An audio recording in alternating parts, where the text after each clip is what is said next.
On the bottom first.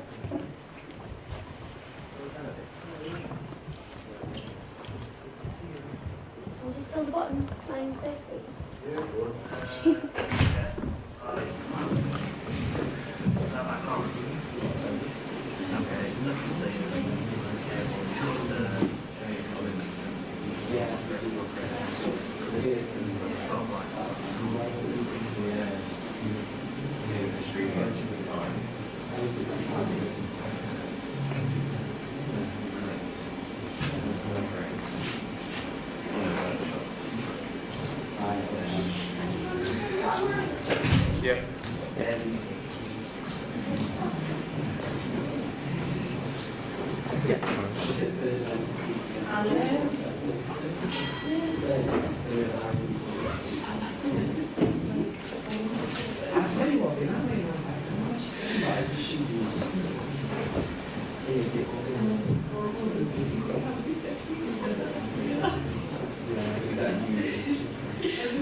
Crazy look could be on it. Still good.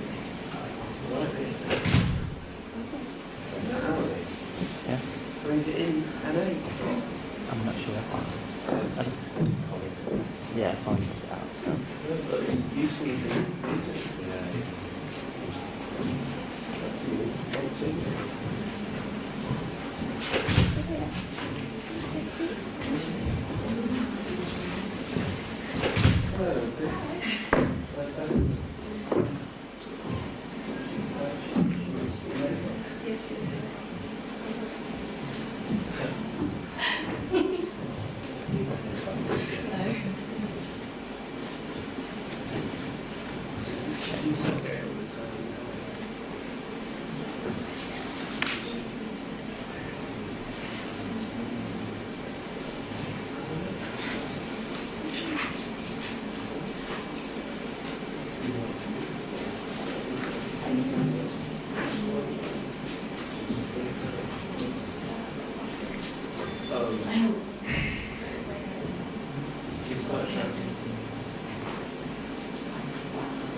Yeah, okay. Yeah. Yeah. Yeah.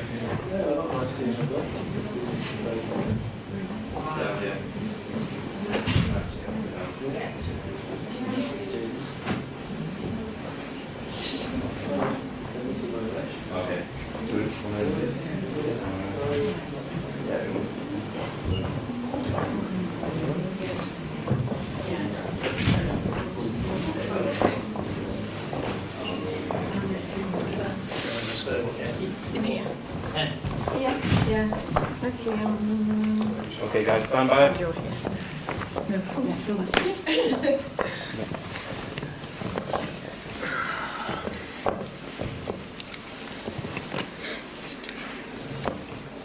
We're not going yet, are we?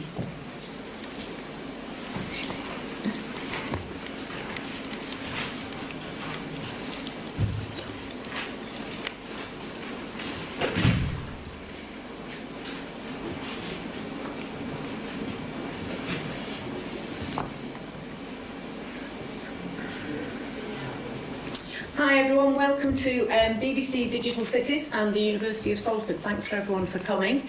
And also we're live streaming to Belfast Media Festival, which is really exciting, so hello Belfast. We've got a fantastic lineup today, and we're also going to be taking questions from both the audience here and from Belfast. So if people can use hashtag DigiManchester or DigiBelfast and hashtag #AskDigitalCities, that would be great, and we will take answers and questions from Belfast as soon as we can. We've got a fantastic lineup, so we're going to do some introductions after we have heard from Isap, who is the director of Hobs Studio and also a kind of guru in all things technological and digital. And I heard him speaking about 2 months ago and was really inspired by what he had to say, and I thought he'd be a really good start to this session, all about digital futures, digital change makers, of which we have an array of them here.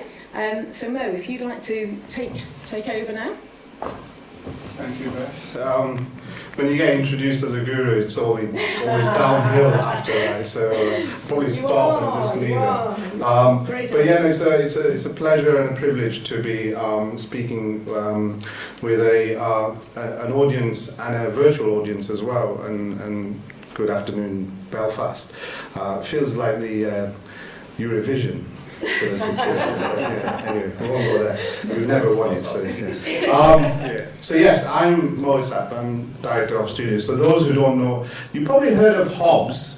With your students, we do quite a lot with students. We are traditionally, and have been for nearly 40 years, a printing company. So if you ever want your dissertations to be bound very nicely and presented, then we have operations. We have something in Salford, but we have our Deansgate in Manchester. But the business I run, the business I have led for the last 4 years, is our 3D printing business. And one of the reasons why I'm very interested in having an audience of hopefully digital innovators and content creators and people who are going to shape the landscape in terms of the creative media and content world is the use of technology and where technology sits today. And one of the things that I'm very actively involved in, and as Beth said, I also sit on the Greater Manchester LEP board, so yeah, I work with the Metro Mayor, Andy Burnham, and all the sort of people who are in charge of trying to drive prosperity for our region in Greater Manchester. And one of the things that we're looking at, one of the things I'm leading on is technology and skills, and how skills and technology will shape the future prosperity or secure the future prosperity of our region. I'm also very heavily involved in education, in the schools market. I co-founded an educational trust which works across the country at primary and secondary school level. So I've got a great interest in young people it's aspiring and leading in terms of the use of technology. I need to master this laptop, which is the first thing that you have to do in technology terms, but I'm not getting anywhere with it. Is it just the space bar? Not sure, it's gone static.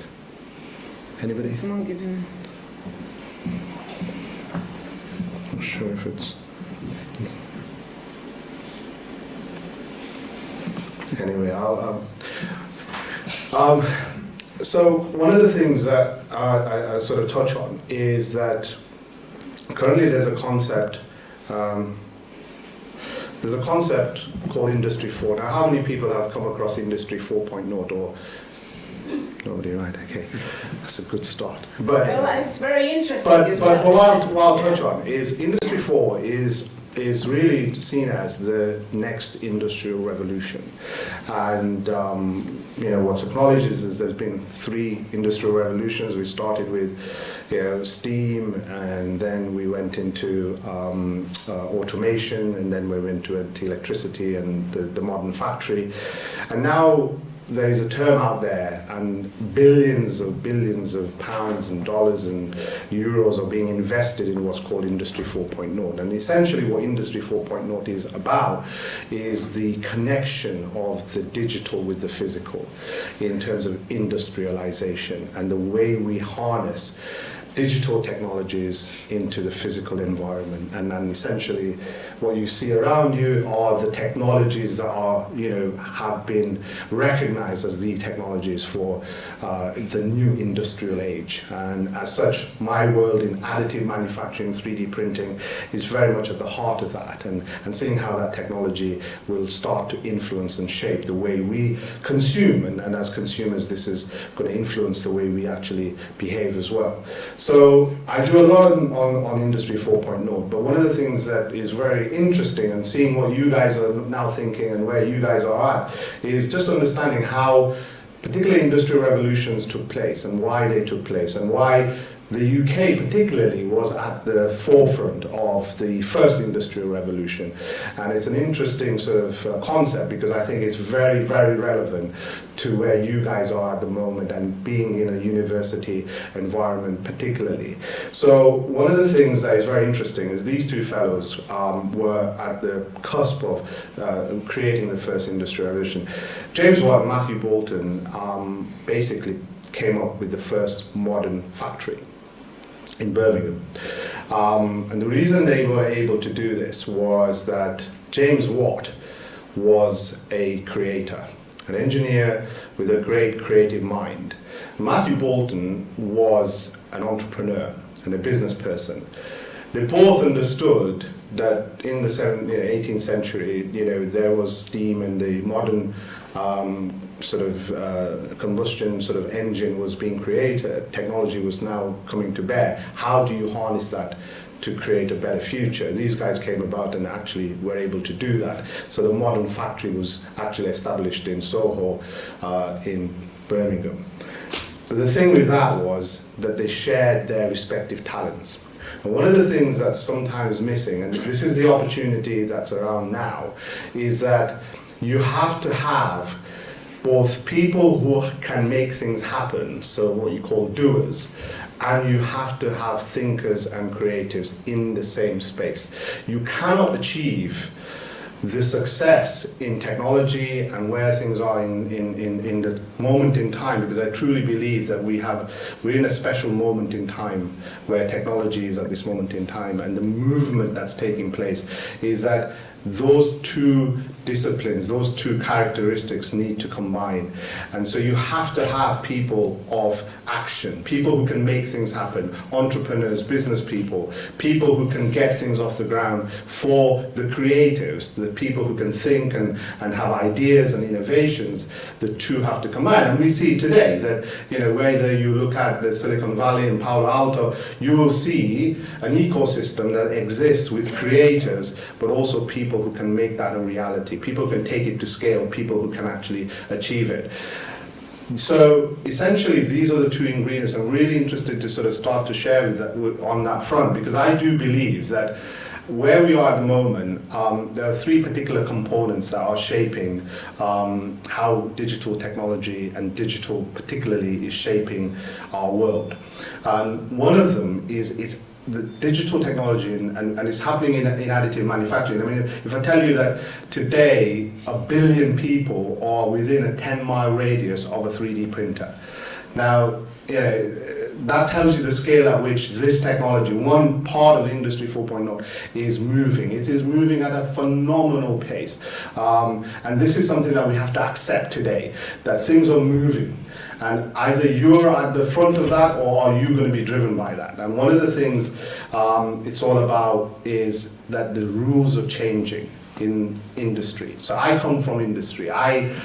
I'm in industry, and what's happening now is that the traditional forms are changing. So if I give you an example in terms of engineering, and probably it's the same in media production, that you have hierarchical structures.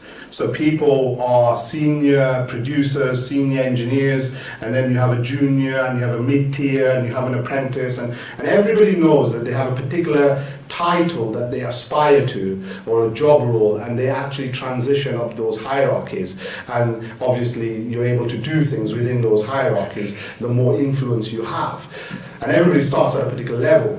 Well, these rules are no more. So the rules in the world that we live in now, and digital, and how digital is changing that whole space, is actually destroying those hierarchical structures. Because what it's saying is, if you know what you're doing, and you have an understanding of the technology, you don't need to conform to any particular hierarchical structure. You can make this happen. So entrepreneurs and business people, and what we're doing now is, we don't have job titles in our company anymore, because what our people are doing is actually creating their own job roles through the paradigm of technology, as long as, and this is the common thread, there is a connectivity. And the connectivity is the data, it's the digital environment, and the ubiquitous world of internet and the Wi-Fi and everything else allows you to be connected. So the rules have changed, the outcomes will still be the same. So you'll have accountants, and you'll have lawyers, and you'll have engineers and creatives all in the same space, collaborating through that digital collaborative environment to achieve the same outcome. But the rules of hierarchy have changed. So that's one thing to really understand, that now what you're entering into is an ability to achieve without having to conform to particular hierarchies. This is the power that you have at the moment, and the power that will be even more apparent. The second one is very much about the time and the quality. What the world of digital has done is actually ensured that you don't have to wait a year or 2 years for something to happen. So, where previously cars or even phones to that extent, you'll have a year's iteration. So you have a version something coming out in a year's time, or something will come out after 2 years because it'll have been developed and researched and then modified, and then it'll come out to the market. Well, that has changed. So now people are refining and producing in instant, on-demand basis. So now what technology is doing, and even in the world of content, documentary makers and people who are publishing content, I'm no expert in this, but what you see now is people are able to produce and provide in an instant of the demand. So essentially that rule has changed. But also what has changed is the actual understanding of quality and the requirement of perfection. So good enough now in this world is bad, because there will always be somebody who is going to be able to do it better. And what it means is that the game has to be, and your bar has to be higher.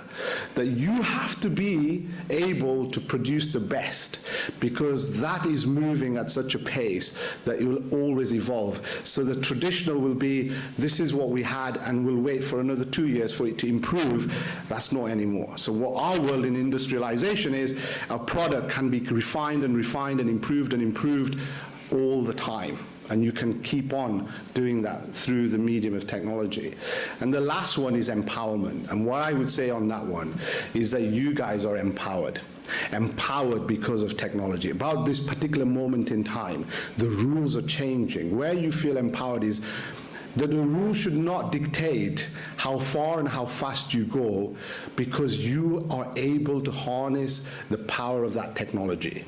So what I'm saying to you is that do not let the technology drive you, but you are driving the technology. When people say, there's a stat out there, the Economic Forum has published that says by 2020, 5 million jobs will be lost to Industry 4.0, to digitization, to automation. But the thing is that there won't be a shortage of jobs, there'll be a shortage of skills. And that's where the real opportunity is, that the traditional forms of empowerment, that you went to a particular school and you went to a particular university, or you lived in a particular area and your parents were from a certain socioeconomic grouping, or you spoke a particular language, or you looked a certain way, those rules are being broken now. Empowerment means that you are able to transcend all of that and show your talent absolutely to the global marketplace and say, this is my talent and this is what the market will respond to. So essentially what it's doing is empowering. It's also empowering to allow for the inequalities of the world not to be accepted. So when I say that, and it's also changing the coupling between growth and resource. So what it's saying is that for you now, it's not acceptable to allow for inequalities to exist, so the haves and have-nots, because in real terms, if you have talent and you can understand the technology, you can also achieve greatness. And the fact that you might not be able to will make it more exposed to say, why can't we allow for young people from different places of the world or different communities in our towns and cities to be able to achieve as much as maybe those when I was growing up, when I was in university, there is a system that if you came from a certain place, then your chances were greater. But what I'm hoping and what you will do is you will change that, and you are the leaders that are able to do that. Because truly what I'm saying to you is, don't become the technology, embrace it, because what technology will allow you to do is to have more time to be more creative. What people fail to understand is technology is a simulator. It allows you to reproduce quicker, but it does not take away from the component that is the most powerful component, and it is the human mind, and it's the creativity that will come from that, and the energy, and all of the things that are important. I'll just end by this, that what's important in life and will never change is our emotions, is our ethics, it's our want to do better, to make things better. Now, technology can't necessarily do that. We will drive that. So whatever content, whatever medium that you use, that whole principle will not change. In fact, you will be able to do it much more, much quicker, on a greater scale. So essentially, I'm really, happy to be in this audience, because I can see now, and I see it on a daily basis, our business has grown exponentially in 3 years. In a world of technology, we're now employing over 500 people into new technologies. Like I said, these roles aren't defined. It's what you can make them, and the market will respond. So, all I want to say is that, if you take away anything, and one of the things that you always want to do at an audience is to do a takeaway, is to say, don't let technology drive you, but actually understand how you can drive it. And that's me. Thank you very much. Thank you. Fabulous. Lots of food for thought. Do you think you're all ready to embrace Mo's world, really?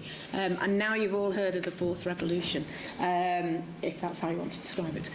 Well, I think we've got some kind of quite interesting digital change makers on the panel. For me, they've certainly embraced technology, but also using their kind of creativity. And I think today's about exploring how they've done that. And also, when we were talking before, we were saying about how it can also be quite nerve-wracking, thinking, how am I going to go out into that world? And this is a session for all of you. So it's about you asking questions and sort of finding out how they've done it, why did they do it, what are the pitfalls, what are the challenges, and what are the kind of really positive elements of it as well. So first of all, we're going to get them to introduce themselves. We're going to begin with Adriana, and she's going to introduce herself, and then we're going to have a clip from each of them after that. Hi everyone, my name is Adriana. I'm a Croatian citizen who actually moved here about 3 years ago to study. I'm doing marketing management at the University of Birmingham, and yeah, my final year. Like I can kind of relate to all of you here, sitting, students trying to balance everything, find a way what to do and everything. I started my YouTube channel about 6 years ago. It's related kind of to beauty and fashion. It was something I really enjoyed. Mind you, English was not my first language, so for me it was even harder to break into it and think like, oh my God, what are people gonna say, and all of the pressure and everything. But right now, the channel is about 75,000, constantly grows. It brings so many opportunities. I work with great companies, from Google, YouTube to like Panasonic Beauty, Sigma Beauty, Estee Lauder companies, just the list goes on, and it continues to rise as well. And I've been very lucky that from what I've done with social media and, you know, my knowledge of technical things that I learned in the past few years, I actually landed a job in marketing management for a very strong medical company, and I love working there. And, you know, it just shows how something, you know, when you take power in your hands and you decide for yourself to make a change, how actually things really start coming your way as well. So, yeah, shortly that's me. Okay, so if we can now run Adriana's I'm clip. making my Miracle Sponge by Real Techniques, which I've been loving, and I'm using the Illuminator by Estee Lauder as a primer, and it gives the most beautiful, healthy glow for the skin. I love it. And then I'm following up with my L'Oreal True Match Foundation in N2, and using the same sponge that has a little bit of that primer left on it to achieve even more glow. I'm just dabbing it right into the skin. Dab. Okay, doesn't matter. But yeah, I'm just kind of blending it all over so I get it even and flawless. It's always such a cringe thing. Thank you. Amrit. Hi guys, my name's Amrit, or Mr. Singh, which is my brand name. I'm a creative director, artist and content creator. I'm a live streamer, and so I'm a live streaming influencer. Kind of took on Periscope quite early on in August 2015.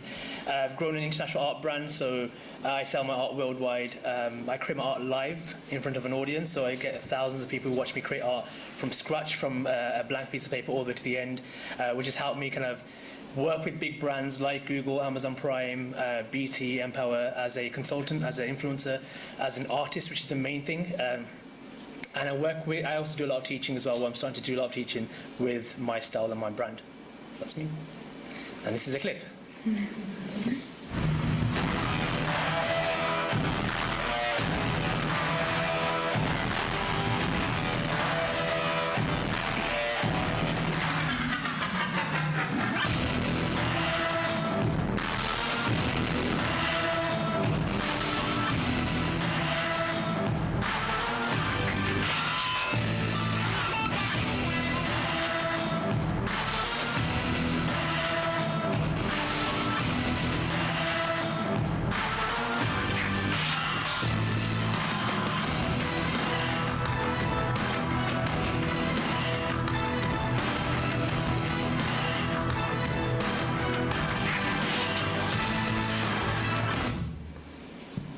Brilliant.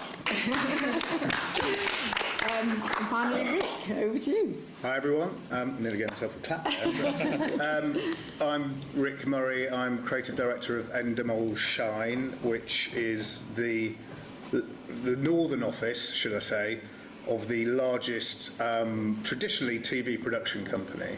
But we just call ourselves a production company these days because we specialise in storytelling, and probably about 60% of our business is now TV, and the target actually is 40% of the business will be non-TV. So anyone that wants to commission content or a story, they can come to us, and that means we work with brands. We work with all the traditional TV channels, but what we call the OTT channels, over-the-top channels, which are Netflix and Amazon and video on demand. So basically anyone that will commission content, we'll make it for them. And we've got an office of about 50 people over in Salford. It's probably exactly the type of company that Mo would describe as hierarchical, actually, but we can discuss that later, can't we? He's coming for me. This is our brand reel.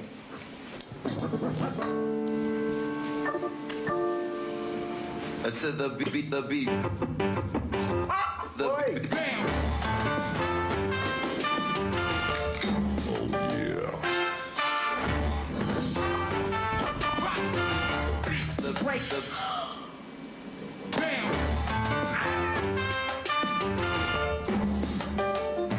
Do you like the look of that? Let's do this.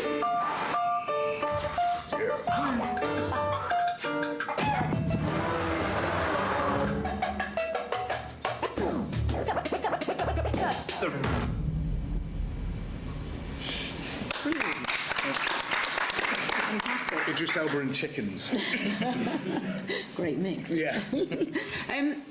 Just to start, because basically it's your chance to ask questions, but I'll kick off, and we've got lots of questions, but just start, what kind of resonated with you from what Mo was talking about? And I kind of see Mo as giving that kind of overview, the macro, and you're kind of the micro, you're doing it, you're at the kind of, cutting edge of doing it. How much did what he's saying resonate with you and what you have to do in your kind of daily lives in producing and creating and working with technology? Yeah, none of it. No, I'm joking. A lot of it. It's, I think I came from a traditional graphic design background, so a degree in graphic design, I've got a master's in communication design and entrepreneurship. And so it was really interesting how you get taught skills. We get taught skills all the time at university and outside of university. And technology, some people get very overwhelmed with technology. There's a hell of a lot of it out there. But I think what's really interesting, what Mo was saying, is that how you apply the technology, how you use it as a tool. To me, I always say that live streaming 360 VR is just as powerful as a pencil, right? They're not more powerful than one another. It depends what you do with it. So it's how you take your skill that you've learned and reapply it using a different technology and putting yourself out there. So I think the biggest thing is don't forget, not selling yourself out to a technology. Don't be a sheep to tech, but using it for your own advantage. So yeah, it's a lot of learns from what Mo said. It was very good. Very good. Yeah, I absolutely agree with that as well. I mean, for my industry, obviously, like 3D and, maybe those kinds of advanced tools don't work for me. But for, in the beauty industry, obviously, everything's always very soft. Everything's about the lighting, everything's about the glimmer and the glitz and everything like that. So in that way, you need to always also know where to look for technology that kind of suits you and, keep up with it in order to keep developing. I mean, if any of you, follows YouTube channels and everything like that, you see how it goes. From 5 years ago, people were, filming in their bedrooms on their MacBooks, just open up and be like, hi guys, and now it's all voiceovers and backdrops and, 3-point lighting and, very perfect sounds and everything. So you need to know where to kind of grow with it. And then also, I mean, everybody does it now. There's so many people there. The industry is really saturated, and you need to always have something that stands out, something that's like your unique selling point. Otherwise, we're all the same. So, if we all have technology, unless you know how to use it in your advantage and really make it your own, we all became the same. So I think it's really important to finding that unique opportunity within yourself to make it work for you. Rick, how do you sort of relate to that? Because you're kind of bridging that gap between old traditional broadcasting and the new world. Not you're not old, but you came from that world. I grew up in the 80s. This makes me quite old, I suppose. I suppose that I had to borrow my grandparents had one of those JVC VHS camcorders, and that's how I got into making my own video. I would have absolutely loved to have had a phone or a laptop or something that I could have made content on when I was a kid. And that's the exciting thing about it, is that there are no barrier, and there are also financial barriers. I didn't go to private school or anything like that. My parents weren't necessarily well off, but there was a lot of barriers to getting to London, to get into the TV industry, which is what I did in the 90s, and so it's quite interesting now seeing zero barriers, but then also hearing you say that you need to be original to punch through, and that the market is saturated too. But with that, you need to be totally original. So different barriers to entry now, but in a way, it's a level playing field. Whereas as Mo was saying, it wasn't. And then it made me think about our company as well, because obviously it's a big Jurassic company that a lot of its revenue come from big TV shows like MasterChef and Big Brother, and most recently The Island and Hunted and shows like that. Very traditional ways of spinning content, but we're having to think on our feet and diversify, and we're having to open the door to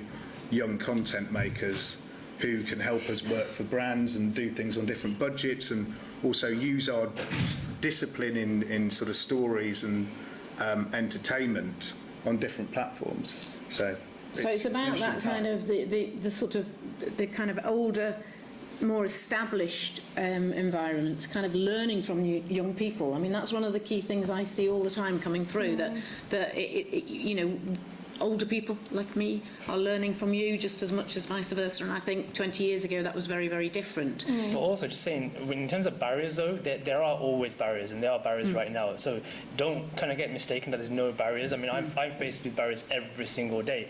If I want to reach out and work with brands, I mean, you don't see someone who looks like me right in them. And when I first joined live streaming 2.5 years ago, most of my audience and most of the people who were watching me were American.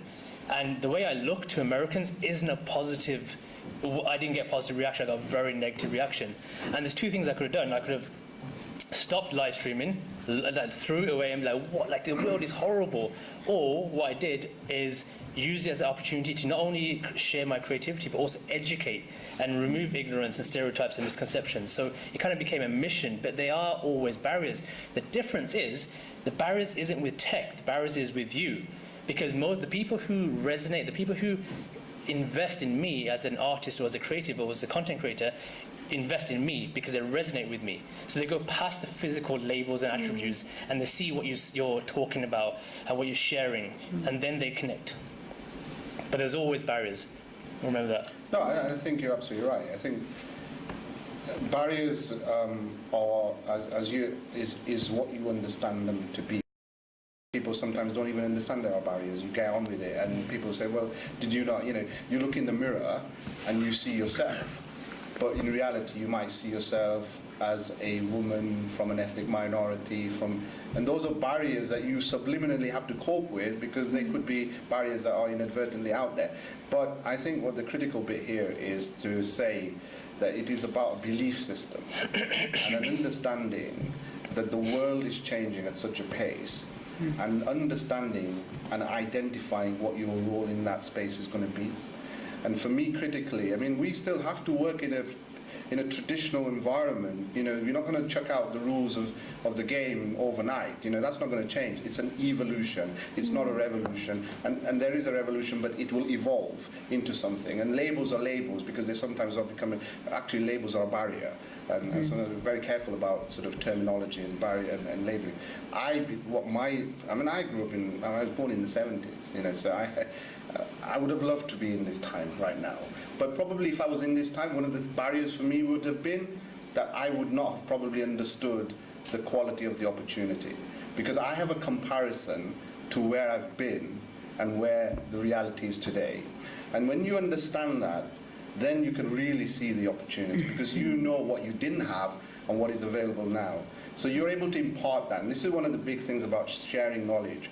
Not sharing knowledge particularly about technology, sharing knowledge of experience, and sharing knowledge of how you can make what you have today into something of benefit, not only to yourself, but to your neighbors and to your communities and to the world. And that collaboration has to happen, because if you go on it on your own, in a unilateral way, or a single system, you will fail. But if you become part of an ecosystem, you will succeed. That's quite interesting what you say about people not necessarily knowing the quality of opportunity, because I work 5 minutes away in an office in Media City. There's Salford Uni here. There's lots of people being trained in television production, content creation, and in the last 12 months, I've had one email from a Salford student. He said, "I've made this film. What do you think of it?" And within 7 days, he's now got a job. It was a great film, And actually, I would have thought, not having a dig at anyone, but I would have thought that more, there's that opportunities there. Who are the big companies? Who can I go and work for? Who can I, create? Maybe you want to do it for yourself, so maybe we're not an attractive place to work. But there's all those opportunities out there, and if you're brilliant at doing what you do, get out there and it's like the music industry, isn't it? That's been through a seismic change, and a lot of the middlemen who made money out of the musicians kind of died in the whole Spotify revolution, and now it's easy to get your music out there. But I haven't seen a massive difference in the charts. It still seems to be Justin Bieber. And that's just about how people sort of push themselves forward, I suppose, to a certain extent, perhaps. I had a similar thing kind of happen to me because when I first started, obviously I mentioned I'm Croatian, you know, a small country, Eastern Europe, you know, and everything like that. I was always like a good student, but before I kind of started this in my head, I was like, okay, I'm going to study chemistry, maybe become a dermatologist. So I had acne, like I could do that, you know, understand how it is. And then when I was so like dedicated to schoolwork, I got into high school, got really tough and like really demanding. I started losing kilos and kilos. I dropped about 25 kilos in a year due to stress. And, you know, I had so many insecurities. You know, I was borderline like struggling with an eating disorder here and everything like that. And, you know, at one point it just hit me like, oh my God, you know, what am I doing to myself? Like it's so like these insecurities, they're just eating me alive. And then what I've done is like I turned on the camera and did the most probably terrifying thing I could have done at that point, you know, really feeling insecure about yourself. And then you start getting comments like, oh my God, what's wrong with her face? Oh, look at her eyebrows. Oh, does she even speak English and things like that. You know, I remember when I first started filming, I had to like cut every 2 sentences when I was editing because just the language wouldn't flow. And then, you know, 5 years later, like I'm here, like, you know, as well in a panel like for BBC and things, you know, it just like shows you know how you can limit yourself if you want to, but at the same time you can really free yourself of it as well if you do want to. And you know, because of what I've done with YouTube, that's where my job now came from. Like I have the honor, you know, to work with an incredible team of experts. We fly all around the world, you know, for these conferences, you know, work with companies, you know, to actually build something. And you know, to think that you can actually like contribute to it, it's a great honor. And just because of, you know, courage you had at a certain point to do something of your own. Very inspiring. Yes. Shall we open up to the audience here and in Belfast if there are any questions? I'm sure. Yeah. How did Yeah, there you go. How did you find your US growing up in the kind of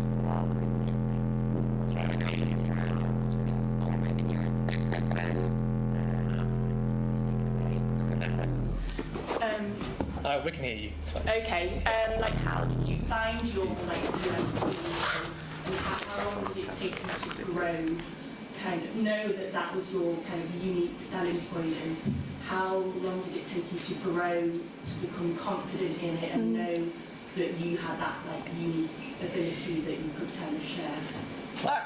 Oh, go ahead. No, go ahead.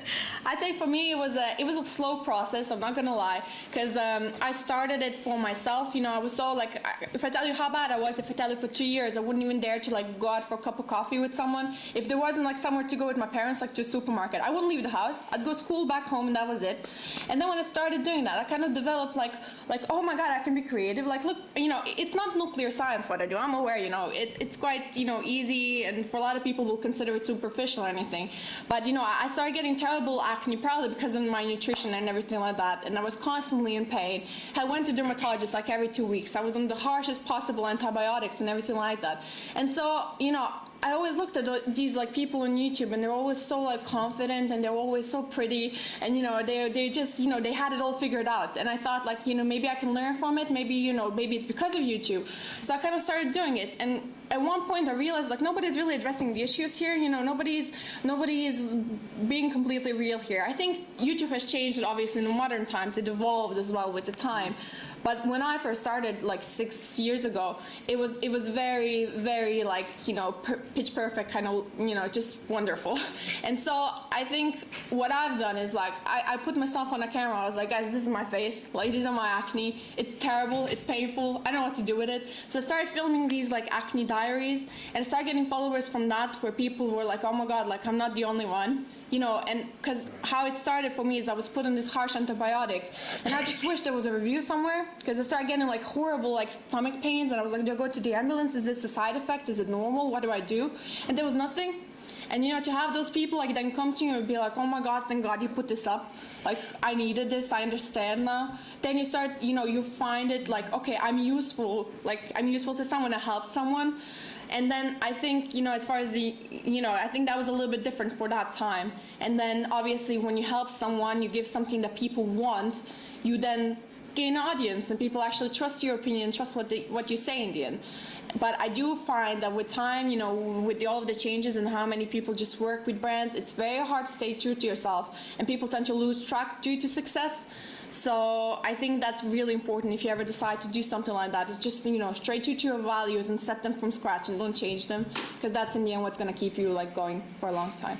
But yeah, explore, you know, until you find you know, something you really enjoy. You'll know what you found when you find it. That's very good. The thing about technology, and you'll probably all resonate with this, is that it does not help with patience. Is that, I mean, we have no patience nowadays, and so the problem with that is that we expect success overnight, and it does not happen. Success does not come overnight. It happens mainly through experimenting and also accidents. If you had asked me 2 years ago and 3 years ago, would you be live streaming on the internet? I'd be like, no. Like, get lost, right? I would never. As a creative, I was a huge introvert, probably like a lot of you guys, and so I had to learn certain extrovert skills to do what I'm doing right now. I mean, if you had met me 5 years ago, I would be completely different. And so I've always been very curious. So I think it was a curiosity that attracted me to this weird thing called live streaming. I mean, it's very weird. Like live streaming to the entire world, not knowing who's watching you, and if you make a mistake, the whole world sees you make a mistake. Right? I didn't like YouTube because it was too clean, right? And I was like, what if I go onto this platform, which is so scary, probably one of the most scariest platforms out there, because every other platform you can edit, right? Facebook posts, you can add filters and make yourself look like someone else, right? But with live streaming, you can't do that, right? Once you're out there, you're out there. So it was a very difficult thing at first. I didn't show my face for at least 2 months. But what I realized is, this is kind of the crazy part, is that I had never shown my artwork to anyone prior to live streaming. So I always kind of knew myself as a graphic designer for 10 years. I worked for amazing companies, blessed to do what I'm doing. But I had always done art as a hobby on the side. And so somebody asked me, and I always say it's a life-changing question, and that question was, what's your hobby? And I was like, right, I like walking, climbing mountains, creating art. Can we see some of your art? Why? Just we're interested. So I started to share some art. Because I'm a self-taught artist, I played it very safe. Shared acrylic art and watercolor art. I never shared my art until a year later because I was so scared of sharing my art. And so I shared my art, and the first time I shared my art, Periscope, Twitter featured it, and I had 140,000 people watch me create the art. Imagine sharing your art for the first time, having that fear, and having 140,000 people watch you. I was scared. I was hating Twitter for doing it, but afterwards I gained so much more from it. So the thing about my USP is my style. My art is very unique to me, but it's not just what I put out there. It's not just my art. It's also my story. It's that I talk a lot in my live streams, and you have to. And we share stories. We can go off topic a lot. We can sometimes talk about diversity, or I don't know, people sometimes want to talk about the world or Donald Trump. And so we can really go off topic. And I'm creating art, and we have a whole conversation, and people really connect and they resonate and they share their stories. But it took me, I mean, in the long sense, 1 year to do what I did is actually quite quick. But it came about by really accepting like who I was and being proud of who I am. And so if you are someone who's not good at something, be honest about that. Don't try faking it. I was honest. I said, look guys, I'm a self-taught artist. I haven't done art in a long time. I dabbled here and there. You know what? Let's learn together. People love the fact when I say let's learn together. So now I get thousands of people who create art with me live, and then they send it to me as well. So it's a slow process, but it can be quick. But if you just share what you're most excited about. Also, you've built on it. Yeah, built on it. You know, 10 years working out there, 10 years, you know, so it is a slow process, and actually you've explored so much more before you've arrived at this. Definitely. I mean, just can I just interrupt, because we've got a question from Belfast, perfect. so just so that they don't think we're ignoring them. It'd be really nice to, Amy, if you want to tell us that question. I don't know if it's on. Anyway. It seems, Well, the first question's from Liam from Manchester. Is traditional broadcast media in danger of being left behind by on-demand services?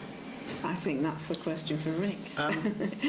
I guess it depends on the definition of broadcast media. I suppose if we're talking about terrestrial TV channels being overtaken by the choice of on-demand, then I think that there will always be a need for people to tune in to the same thing at the same time.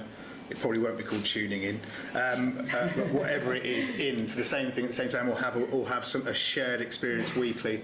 Obviously, live sport is always going to be something that people want to watch at the same time. So I don't think you'll see the death of the traditional broadcast channel. But in terms of, and it plays into you two actually, that in this world now, there is lots of space for niche passions, and so 150,000 people watching you do art, from a BBC One perspective, that's a no-go TV show. They need 8 million people, so they need to make it as broad as possible. From an internet perspective, that's groundbreaking. So what there is in the size and breadth of the internet, and this goes for the OTT, the Netflix and the Amazon platforms as well, is that you can now find big audiences for niche subjects, which is why on Netflix you can go on there and you can watch a quite specialist crime thriller, or I heard they're commissioning a manga series. Would you ever get a manga series on ITV? No. Or on any of the digital channels, but it will work on Netflix, and they can throw a couple of $1 million at it and make it really good, because around the world enough people are going to watch it to make a really cool manga series. So there's going to be more choice, but I don't think that broadcast channels will die. I think, very interestingly, the American, one of the main American networks, A&E, their most popular show at the moment is called Live PD, which is basically it live every night on TV. Cameras are following police departments around the country, so you can tune in and you can watch people being arrested and chased down the street and smashed off the street with police cars and stuff.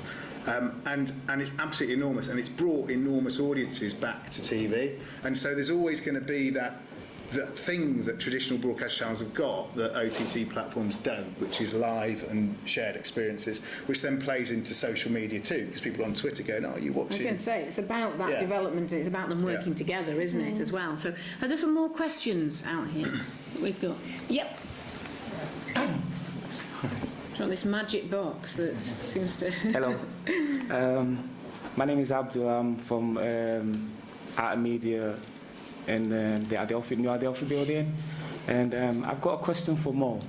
I hope it's relevant, but it's to do with, digital animation.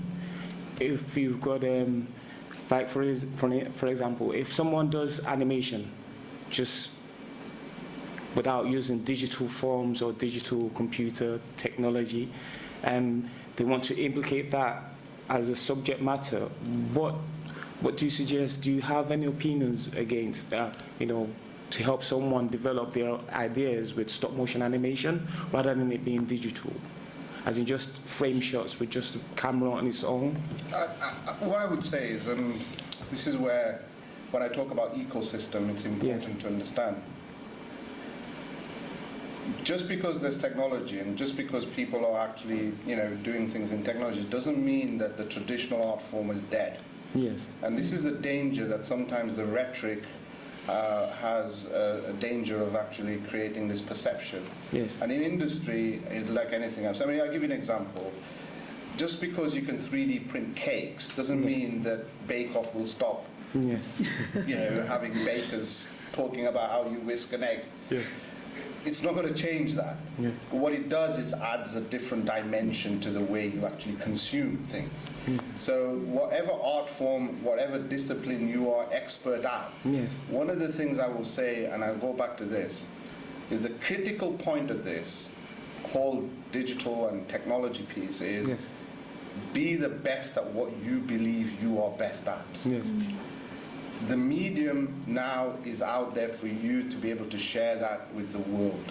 Yes. And actually influence how the future looks. When we were growing up, we have very limited opportunities to influence how the world actually saw us and how we actually saw ourselves in there. Yes. You have the opportunity to actually share and influence from your passion and what you're best at to influence others, to be actually coming to you to say, you know what, we have an idea that I think you can actually help us with. Yes. And that's the merger of thinkers and doers, and the doers will combine with the thinkers to create new things, which is all about creativity. Can I just ask, is it machine? Me, Yes. Amrit. Yeah. Because you said you were scared before you started your creative ideas. So this is just to do with animation as well. Have you ever thought of using your ideas as you draw to create an animation kind of? It's funny you say that. I mean, you know what's really popular nowadays is traditional artwork. So I wouldn't be doing ink art if it wasn't becoming really popular. Yes. And coming back to your first question, I'm working with a lot of stop motion animators right now at Twitter because it's becoming so popular. Because things are becoming so clean cut. People are really in advertising, so for big companies, they're actually employing traditional artists now to create art. So I'm actually venturing into stop motion animation and animating my ink art, and that's very new for me. And I've done that because big companies come up to me and says, we really want to see your artwork animated. And stop motion is actually becoming very, very big. So the fact that you can do it, you can actually reach out to some very big companies who will love what you're doing. It's very dear, and some of them I just admire them. Yeah. I'm scared of using the digital because I'm not too clever with digital. No, I mean, you know what? Embrace it. Embrace digital, but don't lose your uniqueness, your identity of why you're doing it in the first place. So what I always recommend is that use a platform, let's say like Instagram, put your work out there consistently, right? Describe why you're doing it and your feelings and your emotions, why you put a piece out there. Tag the right people in there. As soon as you kind of create a good portfolio and people start to see your style and why you're doing something and it's unique, then you'll start to get people who will approach you instead of the other way around. There's consistency in your own style. Have we got another question over here? Yeah, from Sarah McCaffrey, I think that's how you pronounce her name. She says, hello from Belfast, a Q for Mo. Will we get to a place in the future where we won't work in offices and instead work from our home offices, which could be anywhere in the world, or will there always be a need for an office environment, even in a tech world? Yeah, my personal belief is that there will always be a place where people will need to converge and collaborate physically. What technology doesn't do is it can't eliminate the physical need of human interaction. So you always have to do that. And when I talk about hierarchies, hierarchies exist. If there is a actual singular type of discipline existing, you can have a hierarchy. So a room full of engineers should have a hierarchy because you actually develop yourself. But if you've got an eclectic mix of different disciplines, and I talk about collaboration between lawyers and accountants to creatives to investors to shapers and makers, that does not need an office. That is a global collaboration platform. So you will always have an automation. What I do believe is that it's the localization that will happen more, that you're able to reach out but from within a local context. So you still will need spaces where local people can come but reach out to the global marketplace. And in my world, in additive manufacturing, what's happening is mass customization. So effectively, we can produce to a mass scale, but to a very customized market. And so therefore, you still need to have an environment in a local context for people to come and develop and think and incubate and then reach out. So the office environment might change, but an office concept will stay. Does that resonate with you as well in terms of how we're producing content? Absolutely. Probably every single person in our office could do their job at home if they wanted to, and talk to each other on the phone and by email, but we wouldn't get the same final product. Our shows, our programmes, our documentaries, all our output is created by teams and by sitting in rooms and knocking ideas around. You can't beat that with a Skype or a FaceTime.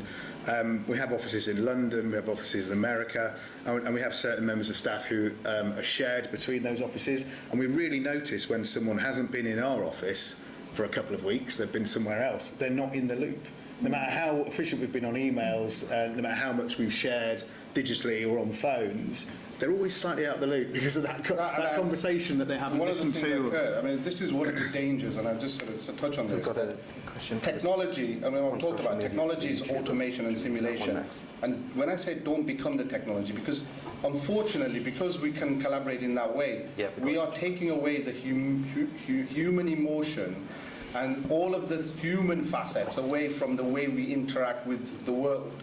What should be happening is you let the technology do things that was time consuming so that you can do the more emotional bit, the more empathy, the more love and passion and the bounce that you get more of. But unfortunately what's happening is people actually becoming the technology, so behaving like the technology, so I can sit in front of a screen and that's the technology and I can interface with the world. But learning as well, you know, the first 5 You'll or never 10 learn, exactly. Yeah, exactly. You have to be able to be... But saying that, I hate an office environment, and I actually disagree with what they're saying. I disagree. But you're an because artist, so... I think, no, but it's also, I'm an artist now, but I've been a designer and a director for a while. But I think it's a generation gap, a difference as well, whereas like most of my audience are in San Francisco and based around the world in London, and I work in co-working spaces all around, so I don't actually need an office space, and I do sometimes get invited, let's say, work as a consultant for another company, so I'd work in their spaces, but we can work on massive projects from different co-working spaces and still get the job done, right? So you need a laptop, and all I need is a laptop, internet connection, and I'm done. I actually, you know what, the amount of time we waste in office environments in a meeting, you can have an hour meeting and people just waste, and you can get that meeting done in 10 minutes. I agree. And this is guaranteed will be happening in your companies as well. Is that we waste time sitting around in a comfortable situation because we have it. Yeah, people tend to, these days, I think, in those kinds of environments, they become very reactive instead of proactive. And in my job as well, for instance, I work in England, my finance manager is in London, our director is in Belgium, illustrator in Romania, and the other team or creative team is in Bosnia. And then we have also web developers in America. And we all work, and it works fantastically. I think what we're saying as well, though, is that you're working in that different environment, and what you're saying is you're still working in an office environment, and if somebody's out of that loop, then they're bound to be out of that loop. What you're saying is your way of working is just totally different to that. Yeah. So I think, if you're meant to be in an office and everybody's there and you're suddenly not there, then they're going to be absent. But what you're saying is you can globally work creatively and produce the goods, if you like, the content that's just as creative without that, but you're actually not office-based anyway. So I kind of get that. I think the chronology's changed. Yeah. I think this is it. Look, what it's saying is you can now work in the optimal fashion, in the way that you should work to meet what you actually do. Yeah. Whereas we started our careers in the way we were told to work. Yeah. That's the change. Yeah. So if the optimized way of working is in a collaborative environment, then that should be adopted. You shouldn't throw it out because there's benefits in that. You should be able to actually say, this is for this industry, for this particular project, for this particular outcome, this is the optimal. So where we grew up was very much you went and this is what you did. Now you have the option of saying, what is the optimal way of working for this particular business or this particular project? So it's not, it's not either or. Let's not get stuck in the way we were to say now we've gone the other side to say like this is the way it should be. Let's be open to experience and thinking to get the best solution. Yes. This is where the balance has to be struck. I mean, we've had projects where we've had people dotted all over the world as well, and it's worked for those projects. But we very much take a view on what the project is. If it's deadline driven, it's fast turnaround, and there are 5 people working to a 5-day deadline, and they have to work really closely together. It's just easier and quicker and better for the final product to have them in a room together. Yes. Yeah. And actually, collaborative working like that is very special, and there's something actually really important about doing those things. So I think you're right. It's that kind of, you can do whatever now. The world's changed in that sense. Are there any more questions? I don't know about timing. If anybody can give me a cue on time as well. 5 to 2. Oh, great. Okay. Hi, I've got a question for Amrit and Adriana. In terms of like social media with so many multiple channels and connecting with your audiences, how do you prevent burnout and juggle your day-to-day life? So, for example, you're needing to update on Twitter, Snapchat, etc. So how do you juggle that balance? So, I mean, it's very easy to get burnt and be overwhelmed by all of this. But you've got 2 different types of kind of people telling you certain things. You've got people like Gary Vee and Ty Lopez, and the people who are saying hustle, hustle, hustle, right? It's all about hustling, no sleep, hustle. I think that's a load of rubbish. I mean, I hate when people tell me that you have to hustle 24/7. It's all about doing what you enjoy, but also having time out to rejuvenate is just as powerful, just as important. It gets to, I mean, social media now to me is just like another part of your limb. It's normal, right? I mean, tweeting, putting stuff on Instagram. At first, it was a bit overwhelming because the thing about marketeers out there and business people, they will tell you certain things, but it's not a blueprint for success. It's not a blueprint on how you should use it. You should take people's advice, like every single person here, and apply it to yourself in your way. So it can be overwhelming, but I think taking the time out to do what you enjoy, which is something completely different to what you actually do for a job, is really, really important. Yeah. Can I just say, because we can carry on this debate, but I think we're going to leave Belfast in that Eurovision sort of song contest kind of way.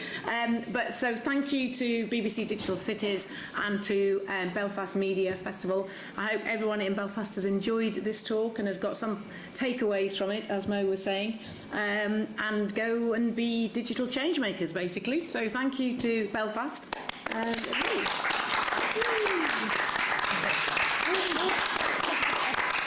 One minute. So is there anything to add on that? Because I think that was just an important question about how you don't get overfaced, and I think it's probably just as important in the sort of broadcasting world in any industry, isn't it? So I think it's just important to also understand, like, obviously when you're young and everything, I saw it on myself, you know, you can take so many different paths from it, because once, you know, you really dedicate into it, and like sooner or later people will recognize it, and, you know, following will occur if you do it right and you do it your own way, and, you know, you make it your own. But I think you need to also know is, like, for instance, what happened to me is, you know, it's been grand, you know, so many great opportunities of working within it, with, you know, collaborating with brands, and it's been so creative and great. But then for me, like, a kind of more conventional job offer came from it, and I've decided to take it on. So now, for instance, for me, I've decided to take on that route, and I still maintain, you know, my channels and everything like that. But I was aware that I can't do it all. I can't, you know, maintain 75,000 people through 5 social media channels at the same time, work 10 hours a day, you know, on my actual job, and write dissertation research projects, all my reports, essays I need to submit, and attend classes. You need to also understand, like, your own limits, and then decide also what's right for you. As Amrit say, you know, everybody has a different path. For every single person, something is different. You need to understand your content as well. Some people are more visual. Some people more prefer writing. So, for instance, for some of you might maybe, don't know, a blog would be great. But then for some, you know, Periscope, where it's, you know, very real and, like, it happens, you know, at the moment. And then some of you might prefer something a little bit more pretty and perfected, and then go onto YouTube with all the video editing. So, you know, there's so many platforms to choose from. Nobody says you have to do it all. Really, nobody. Make it your own. Okay, I think we're about out of time. I know there's workshops afterwards, so hopefully those people who've signed up for the workshops will be staying, and they'll start at 2:30. But can I just say a big thanks to Amrit, Adriana, Rick and Mo for their contributions, and to your contributions as well.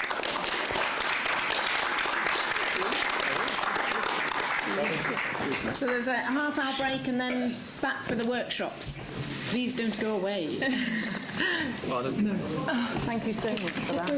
I know you've got a rush. It's really interesting. I had to disagree on one thing.